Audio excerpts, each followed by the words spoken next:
कृष्णाय वासुदेवाय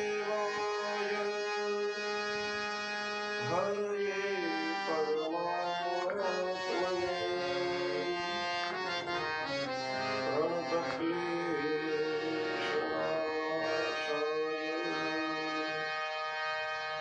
गोविन्दाय नमो नमः।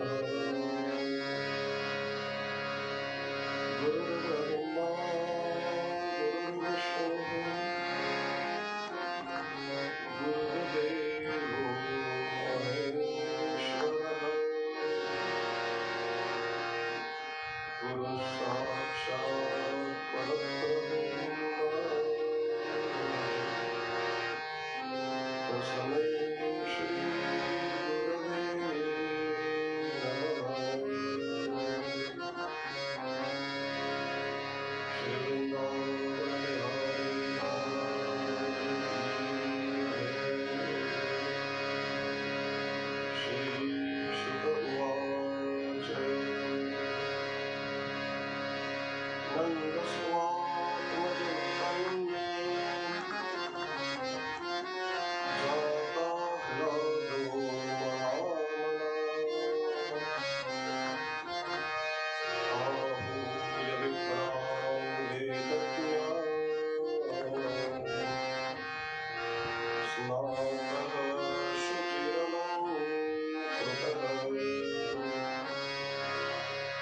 वाजयित्वा स्वस्त्यजनं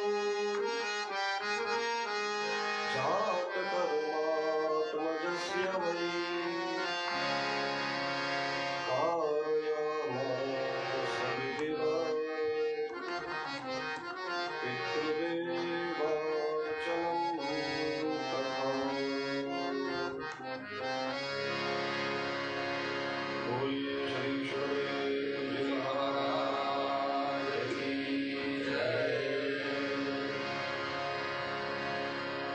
नारायण नारायण नारायण नारायण। परम कारुणिक भगवान श्री हरिना दिव्य कमलोમાં કથાના પ્રારંભે આપના સૌના પ્રણામ। ભગવાનની વાંગમયી મૂર્તિ કલયુગનો એકમાત્ર આધાર ભગવાનની એવી આ દિવ્ય ભાગવતી ગાથાના ચરણોમાં આપણા સૌના પ્રણામ।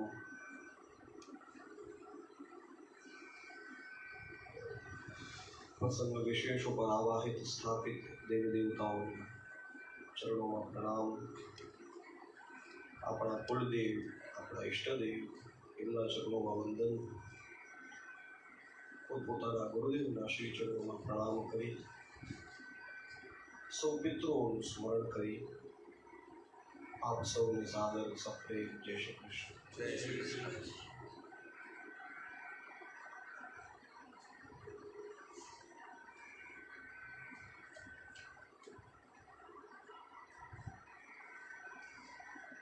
ભગવાનની મૂર્તિ આપણી ઘરે હોય તો એની પૂજા કેવી રીતે થાય? લાલજી હોય એને આપણે વાઘા પહેરાવીએ, એનો શ્રૃંગાર કરીએ, એને માળા પહેરાવીએ, મુકુટ પહેરાવીએ, કુંડલ પહેરાવીએ। અને વૈષ્ણવોના ઘરમાં તો બહુ નાના નાના લાલજી હોય, એકદમ ઝીણા ઝીણા શ્રૃંગાર એ લોકો એને સજાવે। એવી રીતના એ ભગવાનના સ્વરૂપનો શ્રૃંગાર કરે। શ્રૃંગાર શા માટે કરે? પોતાની આંખને ગમે એટલે। બાકી લાલજી તો સ્વયં મધુરાધિપતે અખિલ મધુર, એને કઈ જરૂરત જ નથી। આપણે આપણી આંખને ગમે, આપણું ધ્યાન એ સ્વરૂપની અંદર લાગેલું રહે। આ આપણી પાસે રાધા કૃષ્ણ ભગવાન છે, તમે જોયું કેવો શ્રૃંગાર પીતાંબર ધારણ કર્યો। આ બાકી આવું એ જમાનામાં હશે કે નહીં આપણને થોડું ખબર છે। આપણે આપણા મનથી એવું સમજ્યું કે ભાઈ ભગવાન આવું પહેરતા હશે, પોસિબલ છે. એ સમયમાં ચડ્ડા હોય, એ સમયમાં પેન્ટ હોય, કોઈ નાના ફોટા તો પાડીને મોકલે, બીજું સ્વરૂપે કોઈ એક દીધું નથી. આ જે મુખારવિંદ છે એવું જ કૃષ્ણનું મુખ હશે કોણે કીધું? એ તો કઈ ત્યારે તો કઈ ફેસબુક હતું ને કે ભગવાન આમ સેલ્ફી પાડીને મૂકી હોય ઇન્સ્ટાગ્રામમાં, આ જેવું આવ્યું એવું તો હતું. આપણે આપણા મનને અનુરૂપ, આપણું મન એની અંદર લાગેલું, આપણી ઇન્દ્રિયો એને પરવશ રહીએ એના માટે થઈ અને આપણે એક સ્વરૂપ આપણી રીતે તૈયાર કરીએ છીએ. આપણે એટલે આપણા આચાર્ય જે તે સમયની અંદર સ્વરૂપ સ્વીકાર કર્યું. તમે હું આપણે બધાએ બાળપણથી લઈ અને વૃદ્ધ થયા ત્યાં સુધીની અંદર કેટલા કર્મ કર્યા હોય. ક્ષત્રિય રાજાઓના મોટા મોટા ચિત્રો બને, અમુકમાં રાજપાટમાં તલવાર લઈને બેઠા હોય, ચિત્રકારોને બોલાવીને કીધું ચિત્ર બનાવો. તો તમે લોકો પણ કહેશો કે આવી આપણે 100 વર્ષનું આયુષ્ય જીવતા, અત્યારે 60 થયા, 50 થયા, 30 થયા, આપણે જેટલી દોડ ભાગ કરી છે એનાથી લગભગ 10 ગણી દોડ ભાગ કૃષ્ણ ભગવાને કરી છે. ગણતરી તમે કરો તો આપણાથી 10 ગણું તો પાકું જ ને, ઓછામાં ઓછું પિતા કહીએ તો 10 ગણું. એક ઘરવાળીને સાચવવા હાટું થઈ અને આપણે કેવડી મહેનત કરી, એક પરિવારને આપણે સાચવવા માટે થઈ અને આપણી જિંદગીના અમૂલ્ય એવા 40 થી 50 વર્ષ એની મહેનત. તો વિચારો એવી 16,108 56 કોટી યાદો આપણે કહીએ, 56 કરોડ, અડધું ભારત છે. એવડી પોતાની પ્રજાની રક્ષા માટે થઈ અને ભગવાને શું મૂક્યું? અને ખાલી પોતાની પ્રજાની જ ચિંતા નહીં, હસ્તિનાપુરમાં શું થાય છે? પાંડવો બરોબર તો હશે, ગોકુળમાં નંદ બાબા શું કરતા હશે? ત્યાં કોક દોડીને આવે, બચાવો બચાવો. શું થયું ભાઈ? અરે જરાસંધને અમને બધાને કેદ કરીને મૂકી દીધા, ત્યાં બચાવો. ત્યાં ઉપરથી વિમાન ઉતરે, ઇન્દ્ર ભગવાન આવે, શું થયું? ઓલો ભૌમાસુર હેરાન કરે, પ્રભુ એનું કંઈક કરે. આમાં ભગવાન કોને ના પાડે? કોઈને ના પાડીએ. કામ અમુક એવા હોય કરવા જ પડે. તો આ બધાની પાછળ ભગવાનનું દરિયા. તો ભગવાને કેવી કેવી લીલાઓ એને એ બધું આચરણ કરીને બતાવ્યું કે આમ થાય, આમ થાય, આમ થાય, આવી રીતે બધું. એમાંથી આપણને અમુક સિલેક્ટેડ સ્વરૂપો ગમ્યા, જેને આપણે કોઈ પછી એ મૂર્તિમાં હોય, ફોટામાં હોય કે ગમે એ રીતે આપણે એમાંથી સિલેક્શન કર્યું. આ રાધાજીની હારેનો ફોટો છે, કોઈ એક સમયે પાડેલો હોય, આપણે ગણી લો એ તો 11 વર્ષ ને 52 દિવસ રહ્યા તો દરરોજ મળતા. તો એ તમે આપણે જીવન જીવીએ છીએ અને એ જીવે છે ને, અને દરરોજ એની સાથે કોઈ એવી મુલાકાત થતી, દરરોજ એની સાથે કોઈ એવી પ્રેમભરી વાતચીત થતી, દરરોજ એ વસ્તુનો એ જે કથાનો એ રસિકોનો જે આનંદ મળ્યો ને, એ સુરદાસ, રસખાન આ બધાએ પોતાના પદોમાં ઠાલ્યું, જે શાસ્ત્રોમાં નથી. આપણે સામાન્ય ગાંધીજીના જીવન ચરિત્રની વાત કરીએ, એને સત્યના પ્રયોગ લખ્યું તો શું કીધું? જે મુખ્ય કામ જે એને કર્યા હતા એ બધા એનો ઉલ્લેખ કર્યો. એના જીવનની ઉપર જેની જેની અસર પડી હતી એવું બધું એણે લેખિતમાં ઉતાર્યું. એના સિવાયનું ગાંધીજી એને કંઈ થયું જ નહીં હોય ને, એનું જીવન એવું વ્યતીત થયું છે. અને કદાચ પોસિબલ છે કે એણે એકાદી એવા પ્રસંગો એ ભૂલી ગયા હોય અથવા તો પોતે ઉતાર્યા પણ ના હોય, પણ એણે એની રીતના એનું આચરણ કર્યું છે. પછી એમાંથી કે ગમે એટલું થોડું કે વધારે કે એ એની એમ આ ભગવાનનું ચરિત્ર એ આપણે જેટલું ગાઈએ છીએ એટલું જ પાછું એનાથી પણ વધારે અધૂરું છે. એટલું ગાય એટલે કહીએ ને હરિ અનંત, હરિ કથા અનંત. એટલા માટે અનંત કહીએ છીએ ભગવાનની કથા.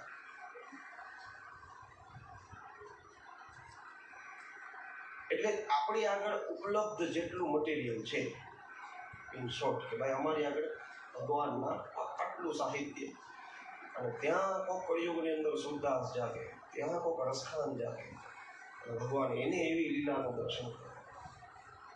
એવી તો એક કથા મળે છે, સંતો પાસેથી સાંભળેલું. સુરદાસ તો આગળ હતા, તોય દરરોજ સવારે દર્શન કરવા જાય ભજમાં મંદિર.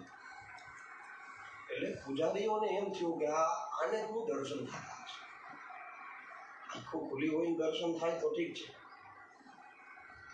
એટલે પૂજારીઓ દરરોજ એને કંઈક ને કંઈક પ્રશ્ન કરે કે ભાઈ આજે ઠાકોરજીએ કેવા વાઘા પહેર્યા છે. સુરદાસનું વર્ણન કરે, આવા છે, આવા છે, આવા છે એમ. એટલે કીધું કે આને છે ને કોઈક કહી દેતું હશે ક્યાંકથી ને ક્યાંકથી, આજુબાજુમાં કંઈક સાંભળી. બાકી અમુક હોય ને આંધળા લોકોને કંઈક સ્પર્શ કરે કે એવી રીતના સુગંધ હોય, એનાથી એને થોડી ઘણી એટલે ખબર પડી જતી. એક દિવસ એ પૂજારીઓએ નક્કી કર્યું કે આજે ઠાકોરજીને વાઘા જ નથી પહેરાવો, ખાલી લંગોટ પહેરાવો. સુરદાસજી આવે ને એટલે જોર જોરથી અને બહુ મોટા મોટા શ્રૃંગારના વર્ણન કરવા. ઓહો, આજે તો શું ઠાકોરજીની શોભા છે, એવા દિવ્ય શ્રૃંગાર, એવા ભવ્ય વાઘા ધારણ કર્યા છે એવું. એટલે એવી રીતના આખો એ લોકોને શંકા કે આને કેમ ખબર પડી. એના ફલસ્વરૂપે પછી એવું ગોઠવું. સુરદાસજી આવ્યા, ઠાકોરજીની સામે આવ્યા, દર્શન કર્યા. એટલે ઓલા જે પૂર્વ પ્લાન કરેલો હતો એ લોકો બધા ભેગા થયા. અરે આમ તો શું ઠાકોરજી શૃંગાર કર્યો, બહુ દિવ્ય શૃંગાર, આવો તો શૃંગાર કોઈ દિવસ નથી જોયો. હા, કોઈ દી નથી જોયો ને. કે સુરદાસજી કયો તો ખરા, આજ ઠાકોરજીએ કયા કલરના વાઘા પહેર્યા. ત્યાં સુરદાસજી કહે છે, આજ દેખા ઠાકોર નંગન થયા. પૂજારીઓ ત્યારે હાથ કાન પકડીને પગે પડી ગયા, મહારાજ અમારી ભૂલ થઈ. તો આ સુરદાસજીને કોણ આવીને કહેતું હતું ભાઈ? એટલે એવી કથા મળે કે ભગવાનની લીલા તો નિત્ય ચાલુ છે ગોલોકધામ.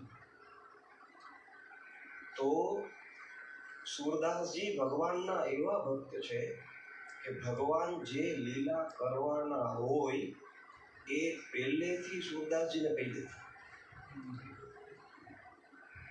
થોડો સ્પર્શ થયો હતો ને એકવાર, સુરદાસજી દર્શન કરવા આવતા હતા અને ચોમાસાનો સમય, ખાડામાં પડી ગઈ એકલા. ઠાકોરજી પોતે બચાવવા માટે હાથ લાંબો કરી અને ખેંચ્યા બહાર. બાબા ક્યાં જાશો, આવડી આ ઉંમર થઈ ગઈ, આંખ નથી, આમ તો જાશો તને સારું ન ક્યાંક પડી જાય. સ્પર્શ થયો ને ઓળખી ગયા, છે કોઈ સામાન્ય નહીં. અને એવા સમયે પછી તો હાથ છોડીને જ્યાં જવાનું પેલું સુરદાસજી પકડે, એ મુકાઈ નહીં. આ તો હાથ પકડાઈ ગયો, હવે થોડોક મુકાય. ઓલો કે બાવા છોડી કે આ મદદ કરી એટલે આ મામા હેરાન કરવા, એટલે ઝટકો મરાવી અને એને ત્યાં નીચે રસ્તામાં મૂકીને ઠાકોરજી નીકળી ગયા. એટલે એવા સમયે સુરદાસજીએ કીધું કે આવી રીતના હાથ છોડાવીને જાશો, નિર્બલ સમજ કર મોય, બાહ છોડા કે જાત હો નિર્બલ સમજ કર મોય. આવી રીતના તો હાથ છોડીને જાઓ, જો હૃદયથી જઈને બતાવો તો તને સાચો કહો. આમ તેવડો હોય તમારા હૃદયમાંથી નીકળીને બતાવો. આમ બહુ બળવાન તને બધા કહીએ છે, આમાંથી નીકળીને બતાવ તો હું તને સાચું. તો જે શાસ્ત્રોમાં લખેલી નથી એવી ભગવાનની લીલાઓનું વર્ણન એ સૂરદાસજીએ પોતાના પદોની અંદર કર્યું. અમુક શાસ્ત્રોક્ત લીલાઓ એનું વર્ણન એ એક સૂરદાસજીની અષ્ટચાપસકાઓમાં બધા આવી છે. એના સિવાયના પણ બીજા જે કંઈ ભક્તો છે, જે લોકોએ ભગવાનની લીલાઓ લખી છે, તુલસીદાસજી મહારાજે રામચરિતમાનસ લખ્યું છે. તો રામચરિતમાનસ લખતા લખતા ભગવાન જ્યારે ચિત્રકૂટ જાય છે અને ત્યાં આદિવાસી લોકોને બધાને મળતા નીકળ્યા, એવામાં કહે છે કે એક તપસ્વી ત્યાં આવ્યું. હવે આ કથા ક્યાંય એકેય રામાયણની અંદર નથી. શું હતું કે બ્રહ્મ તેજથી પરિપૂર્ણ હતો. રામજીને આવી રીતના રામ સીતા લક્ષ્મણને જાતા જોયા એટલે એણે રામજીને દંડવત પ્રણામ કર્યો. રામજી એને ઊભો કરીને પોતાનો હૃદય લગાવ્યો અને પછી કીધું એ સીતાજીને પ્રણામ કરે અને પછી લક્ષ્મણજીને પ્રણામ કરે. આવી રીતના ત્રણેયને પ્રણામ કરી હાથ જોડી અને ત્યાંથી નીકળી. આવી રીતના તુલસીદાસજીએ એટલું જ લખ્યું, એક ચોપાઈને એક દોહાની અંદર આખી કથા પૂરી કરી દીધી કે આવી રીતના આવીને નીકળી ગયેલા. એટલે કીધું આ હતું કોણ? તો છેલ્લે લખ્યું કવિ અલિખત ગતિ, મતલબ આ કવિએ લખેલી ગતિ નથી. તો કીધું હકીકત છે એવી કે એ જ્યારે ચિત્રકૂટની અંદર ભગવાન વિહાર કરતા હતા, એનું શ્રવણ, એનું દર્શન, એનું ધ્યાન કરતા કરતા તુલસીદાસજી સ્વયં એ સ્વરૂપની અંદર આવી અને એક તેજપુંજી બ્રાહ્મણ બની અને પોતે એક લીલામાં પહોંચી ગયા, વર્ણન કરતા અને ઓલી લેખીની રોકાઈ ગઈ. તો કીધું એણે પહેલેથી હનુમાનજીને પ્રાર્થના કરી, તમે મદદ લેજો, અમારાથી કંઈ થશે નહીં. એટલે જ્યાંથી એ એક તેજપુંજ બ્રાહ્મણ આવ્યો, એ જ્યાંથી ચોપાઈ ચાલુ થઈ ત્યાંથી હનુમાનજીએ લખવાનું શરૂ કર્યું. તુલસીદાસજી તો લીલામાં પ્રવેશ કરી ગયા. એને જઈને પ્રણામ કર્યા, સીતાજીને પ્રણામ કર્યા, લક્ષ્મણજીને પ્રણામ, એમ પ્રણામ કરીને પાછા બહાર નીકળ્યા. ત્યાં સુધીની કે કથા તો લખાઈ ગઈ. તુલસીદાસજીને ભાન થયું આવું એટલે નીચે લખ્યું કવિ અલિખત ગતિ. આ મહેનત લખ્યું. એટલે એવી તન્મયતાની પ્રાપ્તિ તુલસીદાસજીને થઈ અને હનુમાનજીની કૃપાથી. કથા તો પ્રસિદ્ધ છે કે ભાઈ દરરોજ શૌચ કરવા તુલસીદાસજી જાય એટલે એ લોટામાં જે કંઈ વધેલું પાણી હોય ને એ એક ઝાડવાના મૂળિયા પધરાવે. એમાંથી એક પ્રેત પ્રસન્ન થયું. મહારાજ તમે આ પાણી આમાં પધરાવ્યું એનાથી મને તૃપ્તિ થઈ છે, બોલો વરદાનમાં શું જોઈએ? એટલે કીધું ભાઈ મારી તો એક જ ઈચ્છા, રામના દર્શન કરાવો. પ્રેત કે તમને રામના દર્શન કરાવીએ તો અમે થોડાક પ્રેત થઈને બેઠા. તો કીધું પ્રેત કે રામના દર્શન ન થાય પણ હનુમાનજીના દર્શન કરાય. કારણ કે ચોરને પોલીસ વાળો ક્યાં છે એની ખબર. ભૂત પિશાચ નિકટ નહીં આવે, મહાવીર જગ નામ. એટલે કે અમને આની બધી ખબર હોય, આ ક્યાં હોય? હનુમાનજીની મને ખબર ક્યાં છે. કીધું જો કાશીની અંદર આ મંદિર છે, ત્યાં રામકથા નિત્ય ચાલે છે. એટલે એક વૃદ્ધ બ્રાહ્મણના રૂપની અંદર આમ કમરેથી વળી ગયેલા લાકડીને ટેકે ટેકે આવી અને કુરૂપ એવા બ્રાહ્મણના રૂપની અંદર હનુમાનજી કથા સાંભળવા દરરોજ આવે છે. એને તમે પગે લાગીને કહેજો, તમે એને શરણાગત થઈ જાઓ, એ હનુમાનજી છે એ હું તમને જવાબદારી આપું. એ સ્વીકારે ન સ્વીકારે એની ઉપર છે. તુલસીદાસજી તો કીધું અરે આવું હોય. પછી તો ગયા કથામાં ધ્યાન નહીં, ધ્યાનમાં. અને ખબર પડી છે જેવી કથા પૂરી થઈ એટલે તરત જ આ સ્વરૂપની અંદર હનુમાન અને જ્યાં જ્યાં યત્ર યત્ર રઘુનાથ કીર્તનમ તત્ર તત્ર કૃતમસ્તકાંજલિ. ભગવાન હનુમાનજી હોય જ છે.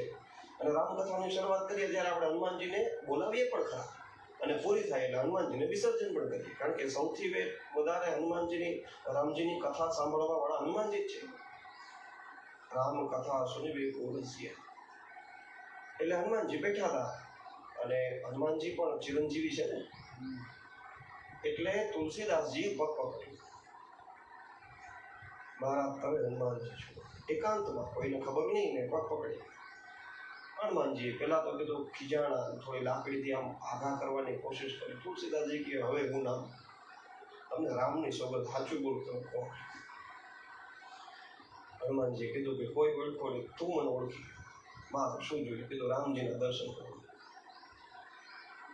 કીધું રામજીના દર્શન હું કરાવું? હાલમાં પહેલું ક્યાં? કીધું ચિત્ર. ત્યાં રામજીના દર્શન થશે, ઓળખી લેવાના તમારે. કીધું હા મારા, કઈ વાત.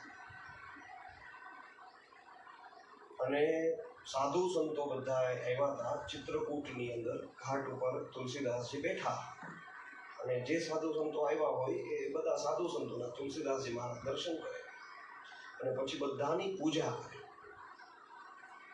તો જેવી રીતના તરત પોતાના હાથે ચંદન ઘસીને ઉતારે, ફૂલ નાખે, અને પછી બધાના ચાંદલા ચોખા કરી સ્વાગત કરે, પૂજા કરે, એમ કરીને એવી રીતના એક વખત રામજી દર્શન દઈએ, સાધુના વેશમાં આવ્યો, દર્શન કરી નીકળી ગયા. એટલે લક્ષ્ય પછી પાછળથી હનુમાનજી આવીને કીધું, જોયા રામજીને? મને થોડી ખબર છે. અરે તે પૂજા કરી, મને થોડી ખબર છે. કીધું મેં તને કીધું તું કે ચિત્રકૂટમાં જા, ત્યારે રામજીના દર્શન થશે, મને નથી ખબર. એટલે હનુમાનજી તુલસીદાસજીએ કીધું કે તો પ્રભુ એવું કંઈક કરો, રામજી મારી બાજુમાં આવે ને તો મને તમે કયો કે આ રામજી છે. એટલે એમ થોડું કહેવાય. જો એને દર્શન જ દેવા હોય તો એ સ્વરૂપની અંદર આવે ને, પણ એ પોતે એ છદ્મ વેશની અંદર આવે અને તારે એને ઓળખવાનું. કીધું ના, હું તો તમારે શરણાગત છું, તમારે મને ઓળખાણ કરાવવાની. આ રામજી છે. કીધું કાંઈ વાંધો નહીં, હાલ હું મારી રીતના કોશિશ કરીશ. ફરીથી એવું થયું, રામજી સાધુના વેશની અંદર આવે છે અને જ્યાં તુલસીદાસજી પાસે આવ્યા ને એટલે હનુમાનજી પણ એક બ્રાહ્મણના વેશમાં બેઠા. એ ત્યાંથી બોલ્યા, चित्रकूट के घाट पर भई संतन की भी, तुलसीदास चंदन किसे तिलक लेत रघुवीर.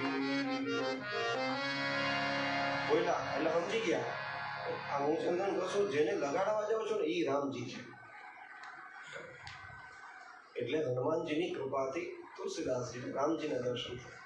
તો એવી અનેક કથાઓ રામજીની હોય, કારણ કે આ તો રામચરિતમાનસ તો પ્રસિદ્ધ છે કે રામાયણ જ છે.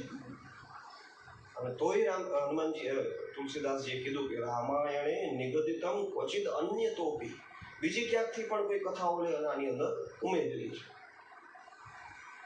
એ સિવાયની ગીતાવલી, પછી એ સિવાયના બીજા તુલસીદાસજીના જે ગ્રંથો છે એમાં અનેક પ્રકારની, રામાયણમાં ક્યાંય રામજીની બાલ લીલાઓનું વર્ણન જ નથી. જો એકાદી એવી લીલા છે કે એમાં એની માને બે ચાર રૂપ દેખાડે છે ભગવાન, બાકી બાલ લીલાને સીધા મોટા કરી દીધા. તો બાલ લીલાઓ તો હોય ને, એટલે એ બાલ લીલાઓનું બીજું વિનય પત્રિકા છે, ગીતાવલી છે, વગેરે ગ્રંથોની અંદર તુલસીદાસજી મહારાજે એનો ઉમેરો કર્યો. તો કહેવાનો અર્થ કે એટલા સમય સુધી ભગવાને જે કઈ લીલાઓ કરી, આટલી લીલાઓનું શ્રવણ કરી આ જેટલું આપણે સામે ઉપલબ્ધ છે. અને આ જેમ આપણે કહીએ ને કે ભાઈ ગાંધીજીએ જેટલી લોકોને ઉપયોગમાં આવે એટલા ચરિત્રોને સત્યના પ્રયોગોમાં નાખ્યા કે ભાઈ આ વસ્તુ મારા માટે આટલી ઉપયોગી હતી. કોઈ વાંચવાવાળાને કદાચ આમાંથી કંઈ એને ફલ મળે, પ્રેરણા મળે. એવી રીતના વ્યાસ આદિ ઋષિમુનિઓએ ભગવાનની લીલા તો અનંત છે. તો એવી અનંત લીલાઓમાંથી આપણને જેમાં પ્રેરણા મળી શકે, બધી લીલાઓમાંથી પ્રેરણા મળે, પણ જેમાંથી સહજ રૂપે પ્રેરણા પ્રાપ્ત થાય એવી લીલાઓનું શાસ્ત્રોની અંદર વર્ણન કર્યું. અને એમાંથી આપણે ભગવાનના અમુક સ્વરૂપોને પસંદ કર્યા. જેમાં આપણે કાલે ઓલી લાડુવાળા લડ્ડુ ગોપાલની ચર્ચા, પછી આ રાધા કૃષ્ણનું સ્વરૂપ છે. ભાગવતજીની અંદર ઘણા એવા ચિત્રો આંખમાં બેસી જાય એવા સ્વરૂપો છે. આપણે ચર્ચા કરી હતી કે શ્રીદામાને પોતાની પીઠ ઉપર ભગવાન ફેરવે છે. તો કોઈ એવું ચિત્રકાર હોય તે એવો ફોટો બનાવે ને, એક જગ્યાએ એવું વર્ણન આવે છે કે બધા રમતા હતા, થાકી ગયા એટલે દાઉજી કૃષ્ણ ભગવાનના ખોળામાં માથું રાખીને સૂતા છે. આવો એક ફોટો. એક ચિત્ર ભગવાનનું એવું પણ બને કે દાઉજી કોકના ખોળામાં માથું રાખીને બેઠા છે અને કૃષ્ણ ભગવાનના ખોળામાં એને પગ રાખ્યા અને કૃષ્ણ ભગવાન એના ચરણ દાબે. મોટા છે. અને ક્યારેક ભગવાન પોતે કોક ગોવાળિયાના ખોળાની અંદર માથું રાખીને સૂતા હોય, કોક એના આમ વીંજળો નાખતું હોય, કોક એની ચરણની સેવા કરતું હોય. આપણે કેમ મિત્રો ભેગા ભેગા આમ કમર દબાવે, કેમ છે ભાઈ, મદદ કરાવે, એવી રીતની પણ લીલાઓ ભગવાનની થઈ. આમાં તો લખ્યું ક્યારેક હરણની જેમ હાલતા, 4 પગ થયા ને, ઠેકડા મારી મારી એવી રીતના હાલતા, એવી લીલાઓ કરતા. તો આવી અનેક પ્રકારની રમત કરતા કરતા, લીલાઓ કરતા કરતા ભગવાન રમ્યા છે. એટલે આપણી દ્રષ્ટિની સામે જે આપણને સ્વરૂપ, આપણી નજર સામે આપણને ગમે, આપણે એનો શૃંગાર કરીએ ને એ વસ્તુનું, એ સ્વરૂપની અંદર જે રહસ્ય છે એને સમજીએ, એને યાદ કરવાનું આપણે ધ્યાન. બાકી તો જો એ એટલું જ હોય તો પછી તને વાઘા બદલાવાની કોઈ જરૂર નથી. તમારે એનો શૃંગારે બદલાવાનો એકને કરવા દો ભાઈ. પણ આપણે એને ખાલી મૂર્તિ નથી સમજતા, સજીવન સમજીએ. એટલે ઉનાળામાં ગરમ વાઘા ઓલો હોય, ભાઈ બહુ સુતરાઉ વાઘા પહેર્યા ભગવાન. હા, ઉનાળો આવે તો કીધું, શિયાળો આવે તો કીધું તો એમાં ગરમ વાઘા પહેર્યા. કેમ આપણને લાગે તો એની ઠંડી લાગે. આપણી હારે, આપણી ઘરે જે રહીએ છે ઠાકોરજી, એની આવી રીતના આપણે વર્તા. હવેલીઓમાં તો અત્તરો ફરી જાય ઋતુ પ્રમાણે, સિઝન પ્રમાણે. અત્યારે ખણસ, ગુલાબ એવા બધા ઠંડા અત્તરોનો ઉપયોગ. શિયાળો આવે તો એમાં એ પ્રમાણે, ઋતુ પ્રમાણે આપણે પરિસ્થિતિ પ્રમાણે, એ પ્રમાણે ઠાકોરજીની સેવા પૂજાને એ પ્રમાણેનો ક્રમ બદલાવીએ. તો આ ઠાકોરજીની પૂજા આપણે ઘરે શા માટે કરીએ? કીધું આપણું મન અને આપણી ચિત્ત વૃત્તિ એની અંદર લાગે દીધી, એટલા માટે આપણે પૂજા. અને વિવિધ પ્રકારના એના જે કંઈ નિયમો લાગુ પડતા હોય એ થોડીક શાસ્ત્ર મર્યાદાને ધ્યાનમાં રાખી અને પછી બીજું થોડુંક આપણને જે ભાવ જોડાયેલો હોય એની હારે.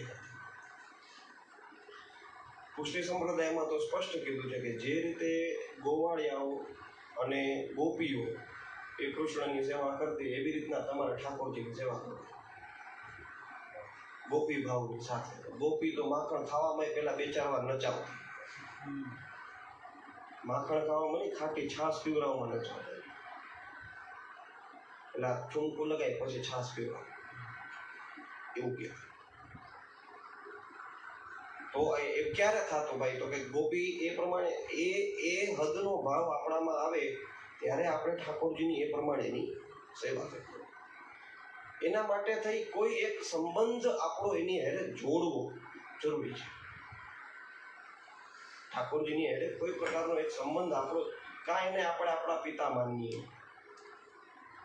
કાં પછી એને આપણે આપણા પુત્ર માનીએ, કાં એને આપણે આપણો નાનો ભાઈ માનીએ, કાં એને આપણે આપણો મોટો, એની હારે કોઈ એક સંબંધથી જોડાવવું જરૂરી છે. અને એ સંબંધને જ પછી પુષ્ટ કરતા કરતા કરતા કરતા સેવા કરવા, તો એ ફળ આપે. બાકી તો એને તો તમે કયો થવા તૈયાર છે. આપણે પ્રાર્થના કરીએ ને, ત્વમેવ માતા ચ પિતા ત્વમેવ બંધુશ્ચ સખા ત્વમેવ વિદ્યા દ્રવિડમ ત્વમેવ સર્વમ મમ દેવ દેવ ત્વમેવ સર્વમ મમ. આપણે જે કહીએ આપણા માટે ખાવા તૈયાર છે. એવો સંબંધ એક પેલા આપણા મનથી, આપણને જે ગમતું હોય, આપણને કોકના આદેશમાં રહેવું ગમતું હોય તો એને બાપા બનાવાય, આપણને આદેશ દેવો ગમતો હોય તો છોકરો બનાવાય, અને આપણે આપણું કૈયું મનાવવું હોય તો મોટો ભાઈ બનાવાય, અને એનું કૈયું પૂરું કરવાની દાનત હોય તો નાનો ભાઈ બનાવાય. જેમ જેમ લૌકિક સંબંધ છે એમ એની આટલો કોઈ એક સંબંધ આપણો જોડેલો હોય, અને એ સંબંધ જ પછી છેક સુધી જોડાયેલો રહે. આપણી વૃત્તિ એ પ્રમાણેની ઝડપી સેવા કરે. શાસ્ત્ર એવું કહે છે કે આ સંસારમાં કૃષ્ણ એક જ પુરુષ છે, બીજી જે કોઈ છે પ્રકૃતિ આખી, આપણે બધા પ્રકૃતિના અંશ છીએ, પંચમહાભૂતમાંથી બનેલા, આખી પ્રકૃતિ એની પત્ની છે, એની દાસી છે. એટલે બીજા બધાય ગોપી એ એક જ કૃષ્ણ છે.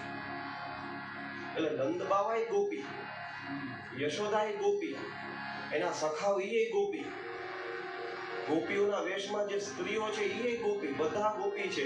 પણ જેમ હું કહું છું ને, સંબંધ આપણે બનાવવાનો. નંદ બાવાએ પુત્રનો સંબંધ બનાવ્યો, સખાઓએ મિત્રનો સંબંધ બનાવ્યો, દાઉજીએ પોતાના નાના ભાઈનો સંબંધ બનાવ્યો, યશોદા દેવકીએ પોતાના દીકરાનો સંબંધ બનાવ્યો, એમ આ વ્રજની સ્ત્રીઓ ગોપીઓએ પોતાના પતિનો સંબંધ બનાવ્યો. એ જોડાયેલો જે સંબંધ આપણે એની હારે રાખીએ, ભગવાન આપણને એ પ્રમાણે આપણી હારે રહે. સમજે? આ સીધી સાદી વસ્તુ છે. આપણા ઘરમાં ઠાકોરજીને આપણે જે માનીએ, તમે તમારો મિત્ર માનો, ભાઈ માનો, સખા માનો, તમે જે અર્થમાં એને જોતા હો, તો એ પ્રમાણે એની હારે સંબંધ બાંધેલો રહે અને એ પ્રમાણે પછી આપણે એની સેવા થાય. હવે આપણે આપણાથી મોટા મહિના હોય ને તો સેવામાં ભૂલ થાય, ના ન પાડે, ખીજાય નહીં. આ બધા બીવે બહુ ભગવાન મંદિરમાં હોય એનાથી. અમે તો ઘરે ઘરે જઈને એટલે આ સમસ્યા હોય. જરાક મંદિરમાં આવીને જોઈ જાઓ બધું બરોબર ગોઠવેલો છે ને. હવે આપણે તમે વિચાર કરો, કૈલાસ કેવડું, એમાં શિવજી દે એકલા દે, એના ભૂત ગણો જાય, એવડા શિવજી આપણા 2x2 ના મંદિરની અંદર એક ખૂણામાં પડ્યા આવી. હવે એ ખૂણો સાચો છે કે ખોટો છે, હવે એનાથી એને હું ફેર? આપણે સમજવાની વસ્તુ છે, આમાં તો કઈ ખોટું નથી. દ્વારકાધીશ દ્વારિકામાં કેવડા રાજમહેલોમાં રહેતા, હજી એની એવડી સેવા પૂજા, ત્યાં એવડો આખો મંદિર એનું કહેવાય ને. જેથી ના પાડી દે હાલે હોઈ જાઓ, બધા બહાર નીકળી જાઓ, બધાને હોઈ જવું પડે કે નહીં? એ ભગવાન, એ જ ભગવાન, યાદ રાખજો, એનું બીજું કોઈ સ્વરૂપ નથી, એક જ છે. એ જ આપણી ઘેરે અવડું સિંહાસન હોય, એની અંદર આપણા બાપ દાદા પૂજા કરતા તે દીના બેઠા છે. એને કોઈ જેમ કીધું નથી આ કંઈક હું મોટો થયો, જગ્યા તો મોટી કઈ આમાં નથી સમાતો, કોઈ દી નથી. આપણી વૃત્તિ એની યારે કેવી જોડાયેલી છે, એને કઈ ફરક પડે. એ યાદ રાખજો, આપણા મંદિરમાં જે ભગવાન છે ને, એનું એક નામ છે સર્વમ સહાવતાર. એ ભગવાનનો અવતાર છે. આપણા મંદિરમાં જે ભગવાન છે ને, કયો અવતાર કીધું? સર્વમ સહાવતાર. એ બધું સહન કરે. જે નારાયણની સેવા લક્ષ્મીજી કરતા હોય, એને તમે તમારા હાથે આમ પંચપાત્રમાં ઊંધો કરી નવરાવતા હોય, વિચારોની વસ્તુ છે. અને એમાંય કઈ ધ્યાન ન હોય, બે ધ્યાન થયા હોય, ઠાકોરજી પડે સીધા થાળમાં પાઠ કરે હોય. આવી રીતે શિવજીનો અભિષેક આપણે કરીએ છીએ. હવે ગંગા જ્યાંથી અભિષેક થતો હોય કાયમ, એના માટે એ શિવજીની ઉપર કાંઈક આપણે ઓલી કોથળીઓના દૂધ લઈ આવીએ, અને એનાથી પછી આપણી શૃંગી હોય તો શૃંગી, લોટી હોય તો લોટી. આ ઘણી જગ્યાએ એવું જોવા મળે, કોથળી જ એમને થોડી જગ્યાએ કોથળીથી અભિષેક. પણ ભગવાન બધું સહન કરે, અને છતાં આપણા મંદિરમાં બેઠેલો ભગવાન આપણને આશીર્વાદ જ આપે.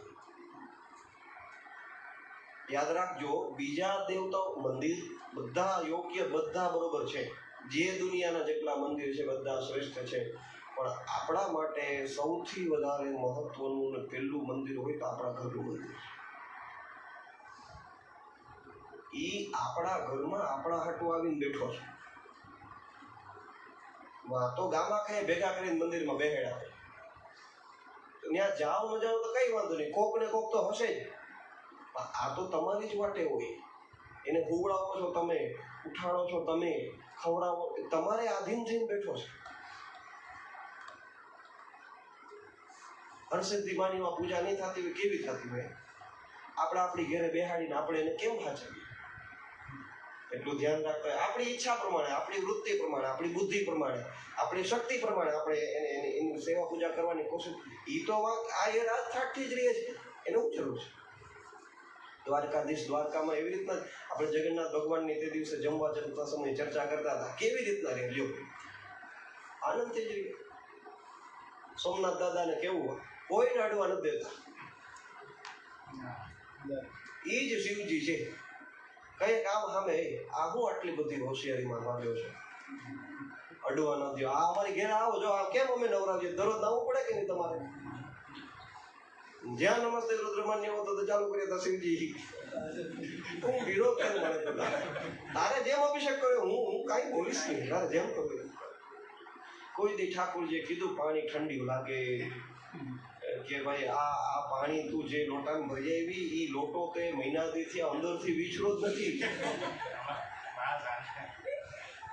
આ તું ફૂલ લઈ આવી છો તે ધરી તો દીધા, પણ એની અંદર કીડી છે, તું તો ધરીને હોય કે ઈ કીડી ઈ મને કઈડે, પણ ઈ કોઈ દી કે આપણને એકાદું અહીંયા વ્યાસપીઠ ઉપર દઈ રહ્યા હોય, આમાંથી એક બે કીડીમાં માર્યા ગયો તો હું કેમ ફરવો રહ્યો થવા મને કે ભાઈ આપણને નથી ગમતું.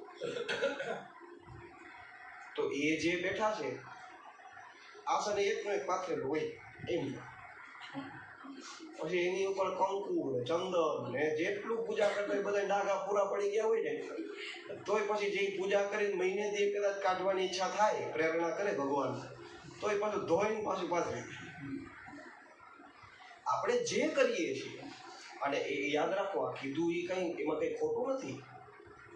આપણને જે, અને યાદ રાખજો, જેટલું કરીએ છીએ એ એની પ્રેરણાથી થતું જ હોય. જો એની પ્રેરણા કરે ને કે આ બધું એ સોનાનું મંદિર બનાવો, તો એની પ્રેરણાથી બની જાય. અને એ પ્રેરણા કરે કે મારે તારા ઘરમાં નથી રહેવું, તું નીકળી જાય, એની ઈચ્છાથી આપણે પૂજા કરીએ. પણ એ જે ઘરમાં છે એ આપણા માટેનો દેવતા છે, અને આપણે એની પૂજા આપણી રીતે કરીએ. એટલે આ કૃષ્ણનું જે પ્રાગટ્ય થયું છે એ ખાલી નંદ અને યશોદાની ઘરે નથી થયું, આપણા બધાયના ઘેરે થયું છે. એવું ભાઈ કેમ? આપણે ચર્ચા કરી કે કૃષ્ણ એક જ પુરુષ છે, બાકી જે કંઈ છે બધા ગોપી ભાવે છે. તો હકીકતે એવું જ હતું, આ ગોવાળિયાઓ, આ ગોપીઓ, એ જે કંઈ, એ બધાય એ લોકો એટલા પ્રસન્ન થયા, ऐसे खुश सब गोपी ग्वाला जैसे हर घर जन्मा लाला. બધાય ઘરે ભગવાનનો જન્મ થયો, મારી ઘરે જન્મ થયો, એવી રીતના પ્રસન્ન થયેલા બધા. એટલે આપણે આપણા ઘરે આપણી શક્તિ, આપણા સમય, આપણી બુદ્ધિ પ્રમાણે જે કંઈ આપણે આપણા દેવતાઓની સેવા પૂજા કરતા હોય, યાદ રાખવાનું એ પેલું છે. આપણા ઘરના આપણા આધાર ઉપર બેઠા છે. આપણો છોકરો ઘરમાં ભૂખ્યો હોતો હોય તો કેમ આપણને એમ થાય, મારો દીકરો છે, તમે બહાર નીકળી ગયો કયો નામ કાંઈ ખાધું હોય છે કે નહીં કાંઈ ખબર નહીં. હા, આપણે ચિંતા કરી ને એની, એમ એ ઘરમાં બેઠો છે ને, એની ચિંતા થાય ને આપણને. હા, જોકે હા એનામાં તાકાત છે તો એ દ્વારકા વહી જાય 56 ખાવા પાછા આવતા. જ્યારે આપણે કહીએ ને હાલો ઊભા થઈ જાઓ, 5 વાગ્યા ઉઠી જાય. તમે નાવાનું કેટલા 9 વાગે, કાંઈ 9 વાગે બસ તમે કયો એમાં. આપણી ઉપર કૃપા કરવા માટે અને આપણે આધીન થઈને પરમાત્મા રહીએ છીએ. એ લાલની હારે, એ ઠાકોરજીની હારે જે સંબંધ બંધાણો હોય ને, તમે આપણે બોલીએ એ બધું એ સાંભળે. એમ ક્યારેક એવું થવું જોઈએ કે એ બોલે એવું આપણે સાંભળીએ, અને આપણે કહીએ છીએ મને માએ આવી પ્રેરણા કરી, આ ઠાકોરજીએ મને આવી પ્રેરણા કરી, આવું થયું એ બોલ્યા ને એ આપણે સાંભળ્યું. આવું જ્યારે થાય ત્યારે સમજવાનું કે કરેલી સાધના થોડીક થોડીક થોડીક સાચે રસ્તે હાલે છે. પહેલા આપણે બોલીએ એ સાંભળે, અને એ સાંભળવા હાટુ બેઠા. ઘરના સદસ્યો 4 જણા હોય અને આખો દી એકબીજાને સામે મોઢું જોઈ બેઠા રહે તો કેવું લાગે? એ ઘરના સદસ્ય છે, તમે એની હારે વાતચીત કરો છો અને એની સામે તમે મોઢું ચડાવીને બેઠા રહ્યો તો એ શું કરે? તમે તમારા ઘરના સુખ દુઃખની વાત એને કરો, એ સાંભળશે.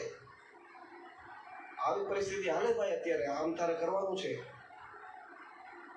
આ હું બધું લઈને બેઠી છું, હું બધું લઈને બેઠો છું, મારે કેટલું કરવું? તું ઘરમાં રોટલો નથી ખાતો મારો, તારી જવાબદારી કર કામ. અને જો પછી કામ કરવા હાટું દોડે, અને એ જે કરશે ને એ મોટા મોટા મંદિરોની માનેલી માનતા કામ નહીં કરે જેટલું ઘરનો ઠાકોર કરશે. કારણ કે મોટા મંદિરોમાં રહેવાવાળા એ જ દેવતા છે, પણ એને ત્યાં તમે 100 રૂપિયા ધરશો એને એનું મહત્વ નથી.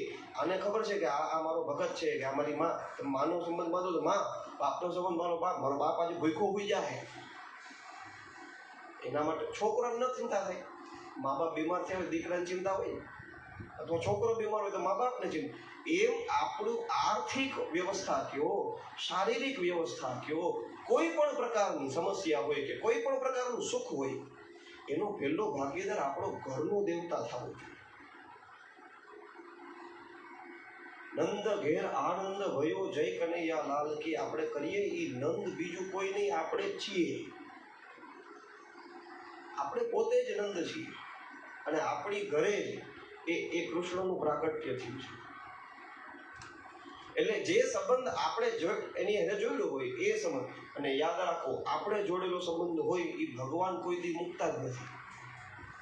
ભગવાને ગીતાજીમાં સ્પષ્ટ કીધું, યે યથા મામ પ્રપદ્યન્તે તાંસ તથૈવ ભજામ્યહમ તથા એવ. એમ હું જેમ રાખું એમ એ સંબંધ. હું દીકરો બનાવીશ ને તો એ મારી હેરે દીકરાને જેમ જ રહેશે. હું બાપ બનાવીશ તો એ મારી બાપ જેવો જ વ્યવહાર કરશે. હું ભાઈ બનાવીશ તો મારી ભાઈ જેવો જ વ્યવહાર કરશે.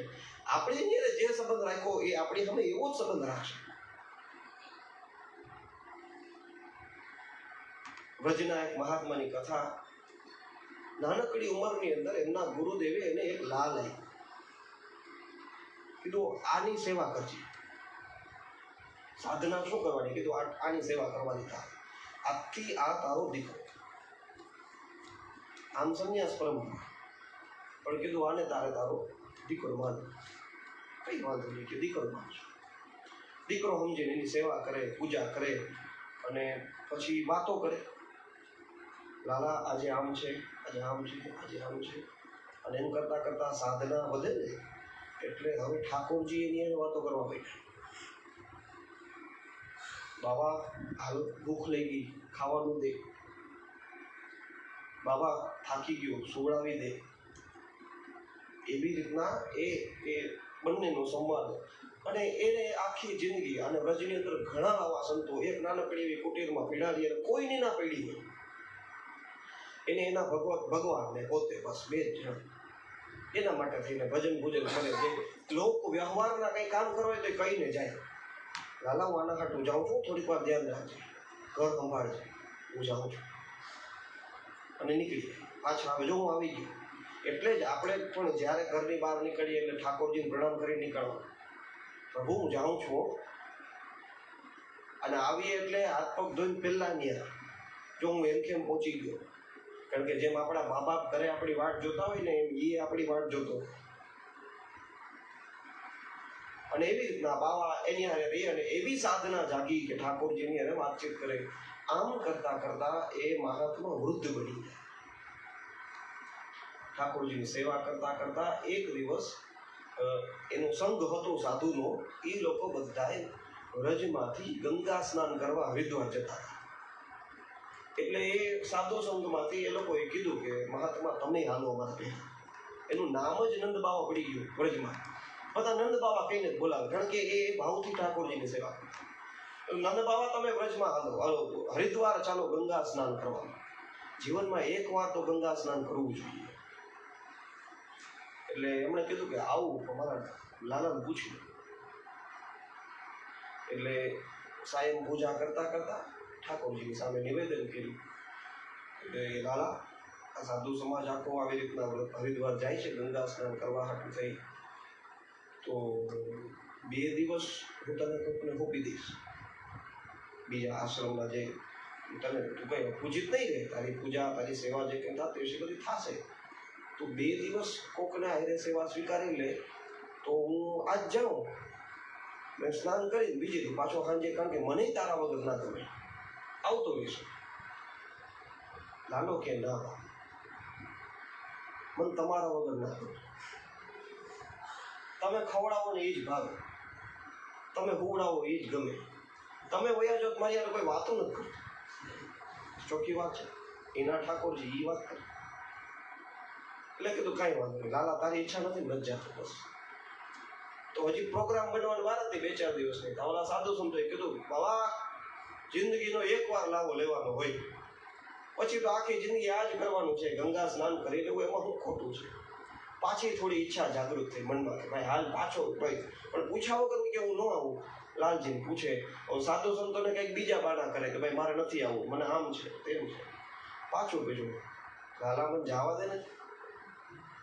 બધા બહુ કે મારી ઈચ્છા છે કે મારે હરિદ્વાર ગંગા સ્નાન કરવા જવું. એટલે લાલો કે ના બા, મને નથી ગમતું. તમે મને છોડીને વયા જાઓ તો મારે ચૂપ થઈ જવું પડે, તમે મને છોડીને વયા જાઓ તો મને કોણ જમાડે, આવી ચિંતા કરે.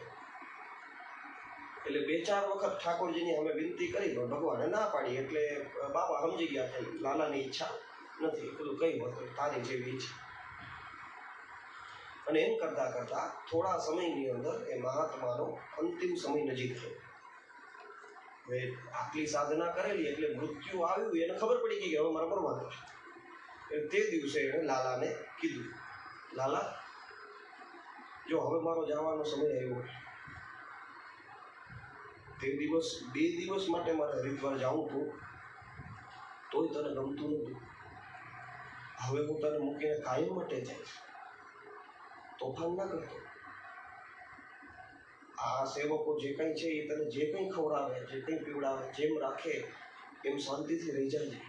જેમ એક બાપા કેમ છોકરાને શિખામણ દેતા હોય એવી રીતના એને લાલજીને બધી શીખવાડે. અને એમ કરતા લાલજીને ખોળામાં રાખતા રાખતા આંખો મીચી દીધી, સુઈ પૂરું, શરીર શાંત થઈ. એટલે વૃંદાવનની પરંપરા પ્રમાણે યમુનાને કિનારે ચિતા બનાવી અને સાધુ સમાજના સંતોએ બધા ભેગા મળી અને એ મહાત્માની યમુના સ્નાન કરાવી અને એમના શરીરને ચિતા ઉપર મૂક્યું. અને જ્યાં આગ દેવા જાય એવામાં એક નાનકડો છોકરો હાથમાં માટલું પાણીનું ભરીને આવ્યું. મહાત્માઓ બધા હજી આગ લગાડવાની તૈયારી, ચિતા ઉપર ચડાવી દીધેલા, આગ લગાડવાની તૈયારી. કીધું હે ઉભા રહ્યો. કેમ? કીધું અમારા બાબા છે, હું એનો દીકરો છું.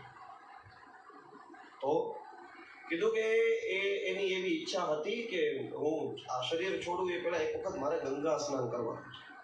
એટલે એના હાટું હું ગંગાજળ ભરીને દઈએ.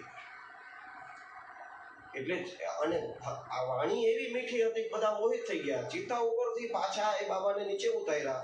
આ જે ગંગા સ્નાન જળ ભરીને લઈ આવ્યા હતા એ આખાથી સ્નાન કરાવડાવ્યું. ફરીથી પાછા એને ત્યાં ચડાવ્યા અને બાકાયદા એ બાળકે અગ્નિદાહ દીધો. ને જે કંઈ વિધિ કરવાની હતી કરીને સાધુ સંતો છૂટા પડ્યા. એમ એ ત્યાંથી છૂટા પડ્યા. મહાત્માઓ બધા પોતાના આશ્રમમાં આવ્યા. પછી એ લોકોની માયા છૂટી. આ તો બ્રહ્મચારી હતા, આનો દીકરો ક્યાંથી હોય? મહાત્માઓ કે આ તો આવ્યું કોણ? કીધું આને ગંગા સ્નાન કરવા જવું હતું એ ખબર તો આપણને હતી અને બીજું એના ઠાકોરજીને હતી. એટલે એ મહાત્માઓને થયું કે લાગે ઠાકોરજી પોતે એનો બાળક બનીને આવ્યા. ગંગા સ્નાન કરવાની એની ઈચ્છા અધૂરી હતી, એને પૂરી કરી. અને આણે બાપાનો ધર્મ રાખ્યો તો દીકરાની ફરજ છે અગ્નિદાહ દેવો. એટલે એ બધી વિધિ અંતિમ ક્રિયા પૂરી કરી નીકળી. આ પાછલા 150 વર્ષની અંદર બનેલી ઘટના સત્ય હકીકત છે. ઘણા બધા વ્રજના સાધુ સંતો આના પ્રત્યક્ષ સાક્ષી છે. એ હજી બેઠા છે વ્રજમાં, જેણે જોયેલું છે. તો શું છે કીધું આપણે એની હારે જે એક સંબંધ જોડ્યો હોય એ સંબંધ પ્રમાણે એ પણ આપણું બધું નિર્વહન કરે એની રીતે. આપણે ફરજ નિભાવીએ, આપણામાં તો કેટલી તાકાત હોય ફરજ નિભાવવાની. આપણે જે કંઈ કરીએ 2 હાથે કરીએ અને આ 1000 હાથ વાળો છે. જે કંઈ કરે 1000 હાથે કરે. સુદામો કૃષ્ણની શું સેવા કરે?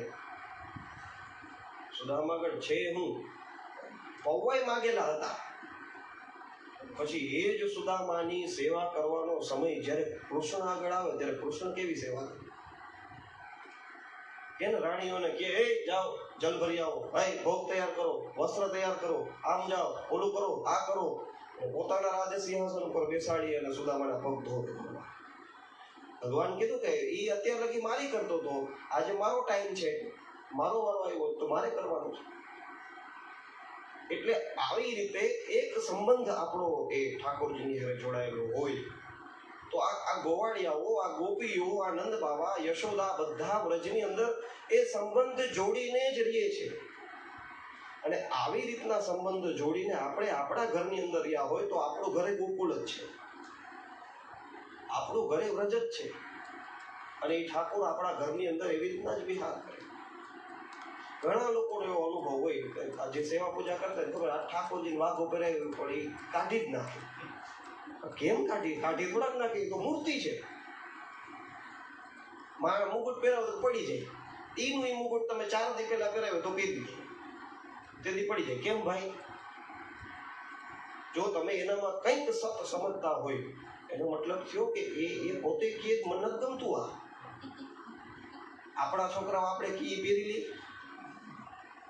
આ ચડો પહેરું કાઢ, એ ધોવામાં નાખ્યો હોય તો ત્યાંથી ના મારે એ જ પહેરવો. નાગો રખડે, મને એ ચડો ધોઈ દે, મારે એ જ પહેરવું. જીદ કેને કહેવાય? એમ આપણે આપણી રીતે ઠાકોરજી માટે વાઘા કરીને ધરા તો તમને એમ થાય કે તો દરરોજ કેવા જોઈએ. અરે દરરોજ તમે જે વાઘા કાઢો છો ને એ પહેરવાની પ્રેરણા કરવા વાળો એ જ અંદર બેઠો છે. તમને એમ થાય કે હું પહેરવું, હકીકતે આ હું પદ જ નીકળી જાય ને અંદરથી તો ખબર પડે કે આ તો સાક્ષી ભાવે જ આપણે બધું કરીએ. ભગવાને ખાલી અર્જુનને નથી કીધું નિમિત્ત માત્ર મહોત્સવ્ય ચાર્જના, બધાને કીધું. આપણે બધા એ જ છીએ. જે કંઈ થતું હોય, આપણે ઓલી ચર્ચા કરી ને, મેરા રામ કી કૃપા સે સબ કામ હો રહા, કર દે હો મેરે માલિક मेरा नाम हो रहा है, मेरा राम की कृपा से सब काम हो रहा.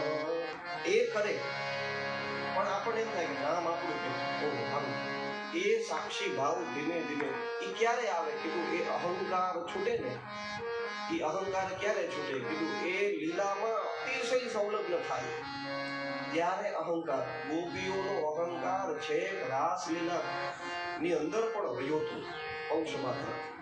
એટલે ભગવાન છોડી નીકળે. કીધું અહંકાર હોય ને હું નો ઈ છૂટે તો એના મય બની. પછી કીધું પછી અર્જુને બાણ જ ચડાયા. અર્જુને ખબર હું કઈ કરતો જ નથી, આ તો બધું કરવા વાળો આ છે. એવી રીતના એ ભાવની સાથે કૃષ્ણનું પ્રાગટ્ય થયું. હવે એની જે કઈ લીલા સાંભળી એની અંદર આપણો એ ભાવ જોડાયેલો રહીએ ભેગો ભેગો. આને આવી લીલા કરી, આને આવો આનંદ કરાવ્યો, અને આપણે હસીએ ખરા. અને એ જ કૃષ્ણ વ્રજ છોડીને મથુરા જતા હોય આપણને આ બોલાવી. કા ભાઈ કીધું બસ એ નંદ યશોદાની અરે હું ક્યાંક ગોપી બનીને બેઠો છું, હું ક્યાંક કોઈ ગોવાળીઓ બનીને બેઠો છું, એને મને છોડીને જતા હોય એવું છે. તો એવી આ ભગવાનની દિવ્ય લીલા છે, એનું આસ્વાદન કરીએ. પહેલા 2 મિનિટ ભગવાનનું નામ લઈએ, પછી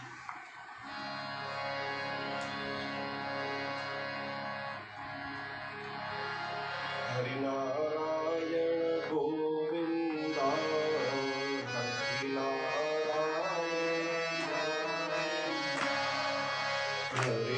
હરિનારાયણ ગોવિંદા,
બધાઈઓ દેવા માટે આવ્યા છે.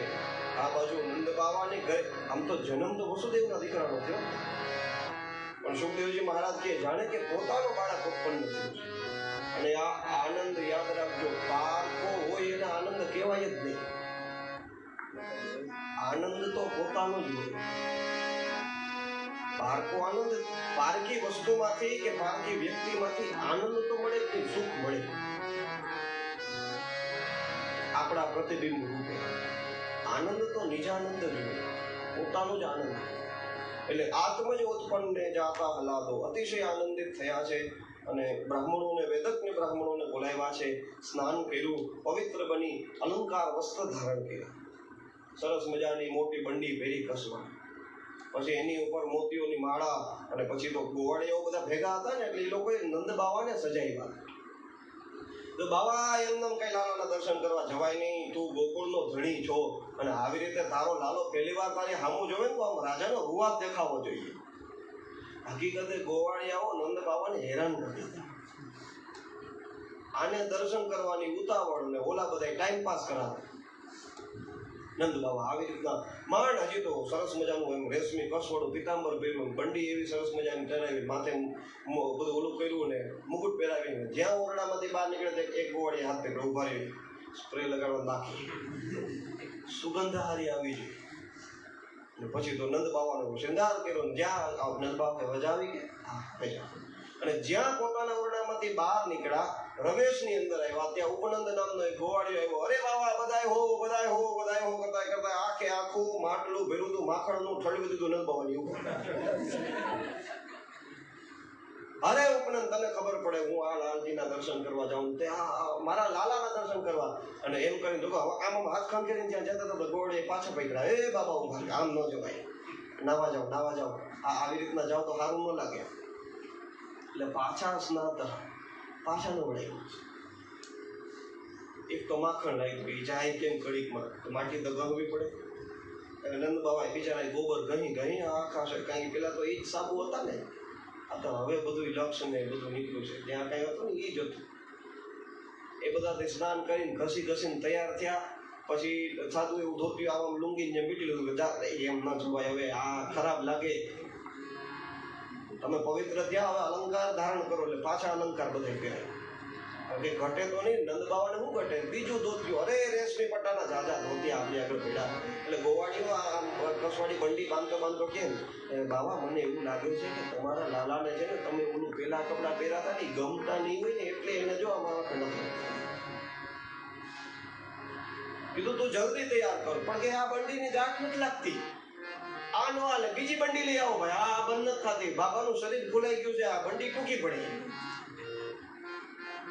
પાછી ત્રીજી બંડી એમ પહેરાય, પાછો શ્રીંગાર, પાછો મુગટ, માળા પહેરી. બાબા આ માળા હારી નથી લાગતી. તો કીધી ઓલી જે જૂની પહેરી હતી ને માળા બહુ સરસ હતી હો. કીધું એ તો માખણ વાળી, અરે હમણાં ધોવામાં હું 2 મિનિટ થાય. એ જાતો જરા ઓલી માળા ધોઈને લઈ આવો તો પાછી. બાબા વડે મારે જવું. ગોવાળિયાઓ એ આનંદ લે કે આ, કારણ કે 60 વર્ષની તો યશોદાની આયુષ્ય હતી, લાલાનો જન્મ થયો તો નંદ બાવાની ઉંમર કેવી છે. અને ગામ આખાને જે આનંદ આપે એનું નામ નંદ, દુનિયા આખીને જે આનંદ આપે એનું નામ યંદ, અને બીજાને જે યશ આપે એનું નામ યશોદ. અત્યાર સુધી પોતાના ઘરે છોકરા નતા, પણ નંદ બાવાના ગોકુળમાં એકેય ગામ એવું નહીં હોય જ્યાં બાળકનો જન્મ થયો હોય અને નંદ બાવાના ઘરેથી મીઠાઈ ન ગઈ હોય, વધાવા ન ગયા હોય, અને આશીર્વાદ દેવા નંદ બાવાને યશોદા પોતે ન ભીગા હોય. એકેય ઘરે એવું નહીં. અને એ ખોટું કપટનું નહીં, સાચું દિલથી આશીર્વાદ દીધા ને યશોદાએ બધાય બાળકો. અને એ કહું, યશોદાના આશીર્વાદના ફલે જ બધાને કૃષ્ણ જેવો મિત્ર મળ્યો. યશોદાના બાકી કોના આશીર્વાદ પડે? માના આશીર્વાદ પડ્યા. અને આવી રીતના પાછા શ્રૃંગાર કર્યા. પછી તો નંદ બાવા કીધા, એ 4 જણા પગિયામાં આવતા રહ્યો, લઠ ભેગો લઈને ફરો મારી હારે, આજુબાજુમાં કોઈ મારી આગળ આવવું ન જોઈએ, મારે લાલાના દર્શન કરવા માટે જવા છે. અને જ્યાં દર્શન કરવા જાય, હજી યશોદાના ઓરડામાં પ્રવેશ કરાવે ત્યાં બ્રાહ્મણો આવીને ઘરે ગયા. બાબા આમ થોડુંક દર્શન કરવા જવાય. હકીકતે હતું એવું કે થોડા સમય પહેલા આ બ્રાહ્મણો આવેલા અને બ્રાહ્મણોને નંદ બાબાએ દાન દીધેલું ને એને જે કંઈ વસ્તુ જોતી હતી બધું આપ્યું ને પછી નંદ બાબાએ બ્રાહ્મણોને આશીર્વાદ દેવા કે પુત્રવાન ભવ. નંદ બાબા છે કે બ્રાહ્મણ દેવતાઓ તમે બીજા કોઈ આશીર્વાદ. બ્રાહ્મણોએ કીધું કેમ બાળક નથી કઈ? કીધું ના. અરે એમ થાય કે અમારા મોઢામાંથી આશીર્વાદ નીકળી ગયા કોઈ દી નિષ્ફળ ન જાય. તો કીધું તારા નામે તારા માટે અમે અહીંયા ભજન પૂજન કરીશું અને તારે ઘરે સંતાન થાય ત્યાં લગી અમે અહીંયા રહેશું. તારે અમારી ખાવા પીવાની રહેવાની વ્યવસ્થા કરી દેવાની. નંદ બાબાને હરખ થયો કે ઓહો મારા માટે બ્રાહ્મણો આટલું જપ તપ કરશે, કઈ વાંધો નહીં, હું બેઠો છું. કરો મહાત્માઓ, આ તમારી વ્યવસ્થા કરી દીધી. અહીંયા રહેવું, ખાવું, પીવું, યજ્ઞ યાગ પૂજા તમારે મારા નામે જે કઈ સંકલ્પ કરવા એ બધા કરો, હું બેઠો. અને એના ફલ સ્વરૂપે બ્રાહ્મણોના આશીર્વાદથી જે બાળક, એટલે એ બ્રાહ્મણોએ કીધું કે વિષ્ણુ ભગવાનની પૂજા કરવાથી તમારે ઘરે લાલાનો જન્મ થયો છે એટલે એ પૂજા કરવા આવવું પડે. પછી તમે લાલાના દર્શન કરી લો તો સૂતક લાગી જાય, પછી તમે પૂજા બેહી ના શકો. એટલે તમારે એ પહેલા આ દર્શન કરવા પડે અને એ પૂજા કરવી પડે. તો કીધું કાંઈ હવે કેટલીક વાર લાગે નંદ બાબા? ઝાઝી વાર ન હોય, અડધી પોણી કલાક જેવો સમય થાય છે કે પૂજા કરવામાં શું હોય. નંદ બાબા કે બ્રાહ્મણોને કઈ ના હગે નાઈ ન પડાય. એ બિચારા 10-12 મહિના થયા મહેનત કરી અને એ ભગવાનનો જપ તપ કરતા હતા એટલે એની ભેદ આવ્યા. મન લાલામાં લાગી અને આ બાજુ બ્રાહ્મણોને પૂજા કરાવે. કીધું હાલો નંદ બાબા હાથમાં પાણીની ચમચી ભરી રાખો. તો નંદ બાબા ચોખા ઉપાડે. બ્રાહ્મણોએ કીધું કે આમ એકબીજાની સામું જોવે, બાબાનું ધ્યાન નથી. હાલો ભાઈ ભગવાનને શાલિગ્રામ ભગવાનને પંચામૃતથી સ્નાન કરાવો. તો નંદ બાબા પાણીની ટપુડી હોય આખી ઊંધી મારે, ધ્યાનમાં લાગેલું છે, અહીંયા સેવામાં ધ્યાન નથી લાગતું. એટલે બ્રાહ્મણોએ કીધું કે આમ ન કરાય, દેવતાઓની પૂજા ધ્યાનથી કરવી જોઈએ. એટલે કીધું કઈ વાંધો નહીં, એક કામ કરો, તમે સંકલ્પ કરી દો, તમારી જગ્યાએ અમે પૂજા કરશું. તો નંદ બાબા કે હું તો કયું ન કહેતો હતો. એટલા માટે થઈ અને વાચયિત્વા સ્વસ્તય, પોતેનું વાંચન કર્યું. બ્રાહ્મણો આપણે વચન તમે કરો, તમારે જે કરવું એ કરો, તમારે ઘટે મને કહેજો, હું બધું દેવા તૈયાર છું. જાતકર્મ સંસ્કાર બાળકના કરવામાં આવ્યા છે. અને પછી કાર્યામાસ વિધિવત, પોતે કંઈ નથી, પોતે લાલજી પાસે દોડી અને જ્યાં ગયા છે અને ભગવાન બાલકૃષ્ણ પ્રભુના દર્શન કર્યા છે. નંદ બાબા મગન ગઈ, આખો એની અંદર ચોંટી ગઈ. અરે આવો લાલો મારી ઘરે આવે.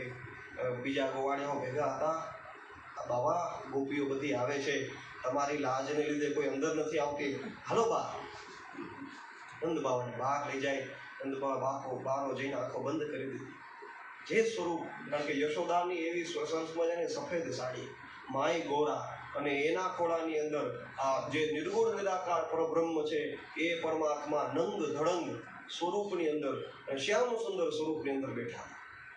જ્યાં દિવ્ય સ્વરૂપના દર્શન કર્યા, બહાર નીકળ્યા એટલે બીજા જે બે ગોવાળિયાઓ હતા ભેગા એવા, બાબા આ ગોવાળિયાઓ ગોપીઓ બધા અહીંયા આવે છે બધાઈ દેવા માટે, એટલે કે દેવાનું નથી.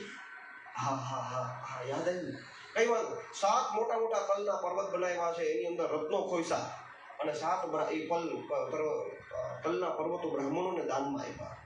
અને કેટલી બધી ગાયો દાનમાં આપી છે બ્રાહ્મણોને.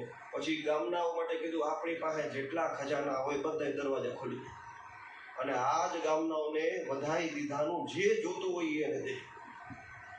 અને ગોવાળિયાઓ બધા અહીંયા આશીર્વાદ દેવા માટે આવે. ગોવાળિયા હોય એ નંદ બાબાને મળે, ગોપીઓ હોય તો સીધી અંદર યશોદા. અને યશોદા પણ બધાને સામે એ લાલાને કહે મારા લાલાના આશીર્વાદ દેજો. ચિરમ પાહિતી બાલક, બધા આશીર્વાદ દે, તારો દીકરો 100 વર્ષનો થાય. આમ હજી આટલા આશીર્વાદ પૂરા થાય ને ત્યાં તો યશોદાએ પેંડાની ડીશ બાજુમાં જ રાખી દે, સીધો મોઢામાં. એટલે ઓલી ગોપી કોઈ કે અરે માં આ યશોદા આમ કઈ ખાલી લાડવો ખવડાવવાથી કે પેંડો ખવડાવવાથી પૂરું ન થઈ જાય. યશોદા કે બોલ હું જોઈએ તારે, આ તારે જે જોતી હોય હું દેવા તૈયાર છું. કીધું તેરી ઓલી લીલાવતીના લગ્નમાં તે ઓલી હાડી નથી પહેરી, બહુ સરસ હતી. જા તો લે એ દે, કાઢી દે, એને જોતું હોય એ આપો. એમ કરતા કરતા મહામનાહા નંદ બાબા એટલા મોટા મનના બન્યા છે. અને દેવાનું આવા આનંદની પ્રાગટ્ય થાય ત્યારે માણસનું મન કોઈ દી સંકોચમાં ન થાય. દઈ દ્યો, જી થાય જોઈ જાય. અને થયું પણ એવું, આ ગોવાળિયાઓ આ ગોપીઓને આપે એટલું બધું પણ કોઈ કઈ લે નહીં. કીધું એક ગોવાળિયો આવે આમ એક દરવાજેથી રાજકોષના ત્યાંથી છે ને એ કાંસાના વાસણ લઈને ગયો. કીધું આ નંદ બાવાના અહીંયા કાંસાના વાસણ મળ્યા. સરસ સરસ. અને ત્યાંથી જ્યાં પોતાના ઘર બાજુ જાય ને એવામાં એક ગોવાળિયો સામે મળે, એની આગળ ચાંદીના વાસણ હોય. એટલે ઓલો પૂછે ભાઈ આ ક્યાંથી લઈ આવ્યો? અરે એ 2 નંબરનો દરવાજો છે ને રાજકોષનો, ત્યાંથી ચાંદીના વાસણ વેચાય છે. બરાબર, વેચાય છે, એમ આપવામાં આવે. અને કાંસાના વાસણ કેના રસ્તામાં ઘા 2 નંબરના દરવાજે ત્યાંથી ચાંદીના વાસણનો સેટ આવ્યો, એ હાથમાં લઈ અને હરખાતો હજી પોતાના ઘર પહોંચે ત્યાં ત્રીજો ગોવાળિયો મળ્યો, એના હાથમાં સોનાના વાસણ. અરે આ ક્યાંથી આવ્યા? અરે 3 નંબરના દરવાજે સોનાના વાસણનું દાન મળે. ચાંદીના વાસણ કેના રસ્તામાં ઘા, સોનાના વાસણ લેવા હાટું દોડ્યો. અને સોનાના વાસણ લઈને આવે ત્યાં એક ગોવાળિયો આવે, આંખમાં આંસુડા ભરેલા હોય, આનંદ મગ્ન બનેલો હોય. એટલે એ આ શું છે? અરે યશોદાનો ઓરડો છે ને એની પાછળ એક બારી છે. એ બારીના ગોખામાંથી બાલકૃષ્ણના દર્શન થાય છે. હું એ દર્શન કરીને આવ્યો છું. એટલું સાંભળે એટલે હોનાના વાસણનો કર્યો ઘા અને ઓલી બારીએ દોડીને જાય, ક્યાં મને લાલાના દર્શન થાય, ક્યાં લાલાના દર્શન. આવો આનંદ ગોપીઓને ગોવાળિયાઓને અંદરો અંદર જાગ્યો છે. અને તો પછી બધા હેલે ચડ્યા છે. અને તો સાક્ષાત શ્રી સુખદેવજી મહારાજે લખ્યું છે કે તથા આરભ્ય નંદસ્ય વ્રજ સર્વ સમૃદ્ધિમાં, દરેક પ્રકારની સમૃદ્ધિઓનું ઘર થયું. ગોવાળિયાઓ એકબીજાની ઉપર દહીં ઉડાડે, એકબીજાની ઉપર માખણ ઉડાડે, એકબીજાની ઉપર એવી રીતના કરી આખી દહીં માખણની હોળી હરી. આ નદી હાલવા માંડી ગામની અંદર, અને એટલો આનંદ. અને આમ કરતા કરતા કેટલા દિવસો વ્યતીત થઈ ગયા કોઈને ખબર. સાક્ષાત લક્ષ્મીએ ત્યાં આવીને નિવાસ કર્યો. લક્ષ્મી પતિ આવ્યા છે, લક્ષ્મીની તો ફરજ આવે ને બધું પૂરું કરવું. કારણ કે અહીંથી તો આનંદ ભાવ તો દેવા માંડ્યા હતા, દઈ દો. એટલે કૃષ્ણ ભગવાને વિચાર કર્યો બાપા તો ખાલી કરી નાખશે, આનું સાચવવું તો પડે ને મારે. એની ઘેરે બાળકનો પ્રગટ, પોતે ભગવાન બનીને આવ્યા તો એની જવાબદારી છે ને બધું સંભાળવું પડે. લક્ષ્મીજીને બોલાવ્યા, કીધું જાઓ આ રાજકોષમાં આવી જાઓ, જેટલું અહીંથી દે એટલું પાછું અંદર ભેગું થાય. અને એ છે આનંદના સમયની અંદર આપણે જે દઈએ પરમાત્મા એનું એટલું અનુગમન કરીને પાછું આપણને આપે. સત્કર્મની અંદર વાપરેલી વસ્તુ હોય કે આનંદથી દીધેલી વસ્તુ હોય, એ કોઈથી નાશ થાય એટલે તો આ બધા કરીએ છીએ. બાકી કોઈને એવો હરખ ન હોય પોતાના કમાયેલા પૈસાને ધર્મમાં વાપરવાનો. વાહે એક લોભ હોય કે આ 50 વાપરા ને સામે ભગવાન 5 દે, એ હોય મોટે ભાગે. અને આ તિરુપતિ બાલાજી ભગવાનની હારે તો લોકો કાયદેસર 30% 40% ભાગ રાખીને ધંધો કરે. ભગવાનને કે આ બિઝનેસ કરું છું, આમાં 40% બાકાયદા તારો ભાગ, મતલબ કે આમાં કમાણીમાંથી જે આવશે 40% હું તને દઈ જઈશ. ભગવાન કે કઈ વાંધો નહીં, હું સ્વીકારીશ. એના બદલામાં શું કરવાનું? કીધું જવાબદારી તારી, જે ધંધો સંભાળવાનો. એ શ્રદ્ધા છે માણસોની, અને એ શ્રદ્ધાના અને એમાં જરાય નીતિ ન કરે. જે 5 લાખ કમાણો હોય તો 40% લે, કે જે થતું હોય એ 2-2.5 લાખ તરત સીધા ઠાકોરજીના. એટલે ત્યાં રૂપિયાના ઢગલા થાય. અને ભગવાન કઈ મફતમાં એમ થાય. આ ઘણા કેવા વાળા કે ઊભા કમાય, કઈ ઊભા નથી કમાતો. કેવડી જવાબદારીઓ, મગજ ફેરવવું એ મોટો હોય ને. એક માણસ આખા દિવસમાં પાણો ઉપાડે અને મજૂરી કરતો હોય તો એને 300 રૂપિયા મજૂરી પડે. એ જ જગ્યાએ એક માણસ એસી ઓફિસમાં બેઠો હોય, ખાલી એક સાઇન કરે તો કરોડોના બિઝનેસ કરી નાખે. તો શું થયું ભાઈ? ક્વોલિટી છે. તો જો આ સંસારમાં જન્મેલા માણસની એવી ક્વોલિટી હોય તો આને તો ખાલી ઊભા એ ઘણું કરી શકે નહીં. માણાના મગજ ફેરવી નાખવા હોય તો આના માટે એક સેકન્ડની વાર છે. તમારી ઉપર આવતી આપત્તિઓ છે, તમારી ઉપર આવતી એવી જે કોઈ મુશ્કેલીઓ છે, એને ફેરવવા માટે આને 1 સેકન્ડ જોઈએ. અને એ સાક્ષી ભાવે એની હારે ધંધો કરવા વાળા છે, એ લોકો એ સાક્ષી ભાવે ખબર છે કે આ કંઈ થયું હતું તે કર્યું છે, અને એમ કરીને કાયદેસર ભાગ રાખે. તો આ ભગવાને એવી રીતના સર્વ સમૃદ્ધિમાં જે કંઈ સમૃદ્ધિઓ હતી એ બધી ત્યાં આવી છે. લક્ષ્મી સાક્ષાત ત્યાં નિવાસ કરવા લાગી છે. ગોવાળિયાઓ ગોપીઓ બધાએ ભેગા મળી અને કૃષ્ણ ભગવાનના જન્મની બધાઈઓ દેવા માટે આવી છે. આવો આપણે કૃષ્ણ ભગવાન પ્રિય છે. એક બધાએ ગાઈએ પછી આપણે બ્રેક પાડીએ. આજે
ખીલે. આ ગોપીઓ બધી કુમુદિની, એના મુખ કમળ બધાય ભગવાનને જોઈને ખીલા. ગોપીઓને દુનિયામાં કોઈ નતું ઓળખતું. ક્યાં વ્રજ હશે, ક્યાં ગોકુળ હશે, ક્યાં એ વૃંદાવન હશે, કોને ગોપી કહેવાય, કોઈ દુનિયામાં ઓળખતું નતું. પણ એ બધાયના મુખ કમળ આ કૃષ્ણના આવવાથી ખીલા. એટલે કૃષ્ણ એ બધાય માટે ચંદ્ર છે. આ જન્મ્યા